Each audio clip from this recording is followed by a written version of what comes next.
Sa Amulong West, Andafatan. Ayan.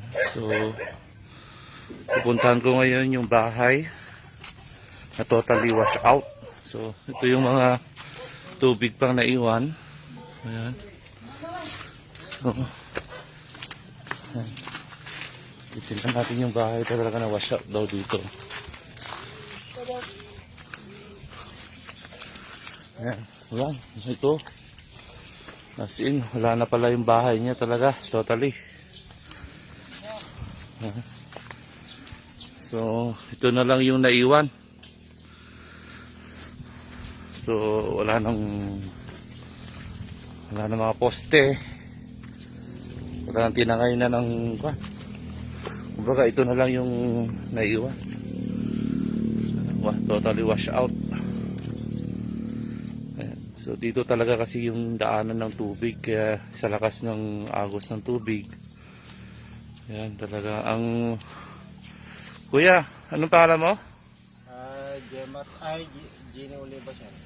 Okay, kuya. So yan na lang yung mga naisalba mong gamit. Yung mga yero na lang po yan. Sir, kunti lang yan. 6 lang ang piraso. Naiwan dyan sa talong. Okay. Ayan. So yun lang daw po yung naiwan. So yung mga poste, yung mga kahoy, wala na. Pati yung mga damit, wala na rin. Nasin wala ka na makita ang gamit. Kaya dito kami ngayon para magbigay ng konting tulong sa kanya. So yun, kung sino man yung mga gusto pang tumulong kay kuya, ayan. So pwede nyo lang pong coordinate po sa amin sakali. Ayan. So, yan, nakakaawa. Kasi, buntis po ba ang asawa nyo, kuya? Ilan po ang anak nyo? Pero ilan po ang anak nyo, sir? So, isa lang? Di bali kayo lang po nakatira dito? Lahat kami, sir, ah. Ay, lahat kayo dito. So, buti nakakuan kayo nung kuan. Nakaligtas kayo sa lakas ng hanod. Oo nga. Panahawa muna siya nung asisiwan. Kaya nga.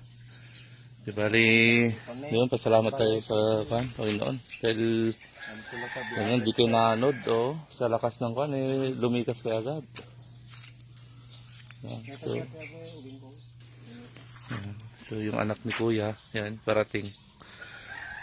So, yan, may mga tubig pa yung sa may mga bukid. Yan po, yan. Talagang grabe ang dulot ng baha na to. Ang malakas talaga dito yung current ng tubig, yung agos. Yan. Hindi siya kan. Kumbaga pag ano yung tubig. Yan. Kumbaga yung mga damit nila, yung mga yan. So pahirapan talaga. So wala pa sila mga talagang tuyong damit. Bigay lang yan, boss. Bigay pa lang pala ang mga yan. Yan.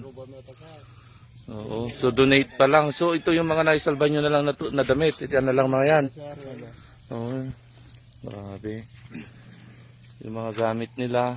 Yan, nagkalat-kalat na. Halos wala talagang naiwan. Tangay. So yan. Kung sino man po sana makatulong kay kuya. Yan, maraming salamat. Yan. So, kuya, anong panawagan mo sa mga gustong tumulong? Sana, sir, dapat sana tumulong sila lahat doon, sir. Kahit na konti lang, pang bahay lang. Okay. O, para makaahon ulit, ano lang siya sa buhay. Oo. Kasi wala kaming kasalanan, ay ano yan. Mga pera, ganun. Wala na iwan. Wala kami. Okay. Yun nga. Kami ng lupa. So ito na lang po yung tanging lupa niyo, kuya. Wala nang iba. Hindi tayo sa amin yun, kuya. Ay, sir. Okay. Kay ano yun? Doon. Mga... Kumbaga, Pagtaka kami lang, sir. nakitira lang kayo dito. Kumbaga, tinayuan nyo lang itong bahay na to para may tirahan lang kayo. So hindi pa pala sa kanila yung lupa. nakitira pa sila, nagpatayo man sila ng bahay, yun nga lang, tinangay pa ng malakas na agos ng tubig. So, yan talaga, oh. As in, wash out talaga. Titingnan mo talaga yung mga naglagyanan ng mga poste, wala, oh. Tanggal yung mga poste. Yan. So, yan, sana may mabubuti tayong mga kababayan dyan na gustong tumulong kay kuya. Yan. Yan. Oh, naway makatulong tayo kahit konti sa kanya para at least may patayo niya ulit yung munting bahay niya at nang may matulugan naman siya. Ayan. So maraming salamat sa mga gustong tumulong. Pwede nyo po kami lapitan. Sige, salamat po.